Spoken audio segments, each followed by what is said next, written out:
चीन को कारोबारी चुनौती देने की तैयारी शुरू हो गई है।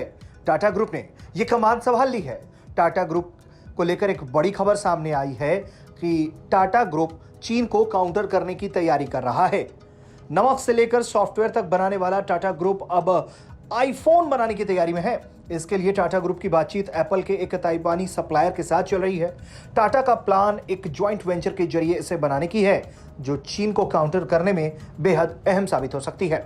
खबर क्या है, आइए जानते समझते हैं। ताइवान की कंपनी विस्ट्रॉन कॉर्प के साथ टाटा की बातचीत चल रही है। अगर दोनों के बीच डील हो जाती है तो टाटा आईफोन बनाने वाली देश की पहली कंपनी होगी। आईफोन को अभी मोटे तौर पर असेंबल फॉक्सकॉन और विस्ट्रॉन अपने चीन और भारत के प्लांट्स में करती है।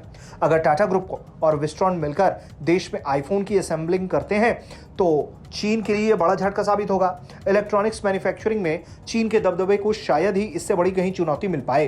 कोविड के बाद से दुनिया भर की कंपनियां चीन से अपने कारोबार को या तो पूरी तरह हटा रही हैं या फिर एक हिस्सा दूसरे देशों में शिफ्ट कर रही हैं। भारत और वियतनाम को इससे सबसे ज्यादा फायदा हो रहा है। टाटा की विस्ट्रॉन के साथ डील अभी फाइनल नहीं है, इस पर बातचीत जारी है। बताया जा रहा है कि टाटा ग्रुप भारत में विस्ट्रॉन के कारोबार में स्टेक ले सकता है। इस बात की भी संभावना है कि दोनों कंपनियां मिलकर एक नया प्लांट शुरू करें जहां पर आईफोन की मैन्युफैक्चरिंग हो।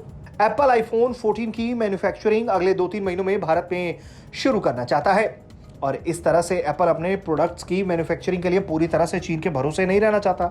नए वेंचर के जरिए अभी के मुकाबले 5 गुना ज्यादा आईफोन बनाने की प्लानिंग है।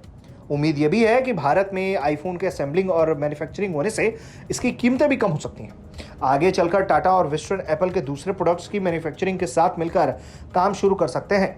अगर टाटा ग्रुप और विस्ट्रॉन साथ आते हैं तो भारत में आईफोन की मैन्युफैक्चरिंग में तेजी आएगी, चीन को कारोबारी चुनौती मिलेगी और भारत में जबरदस्त नौकरियां भी पैदा होंगी। ब्यूरो रिपोर्ट, भारत तक।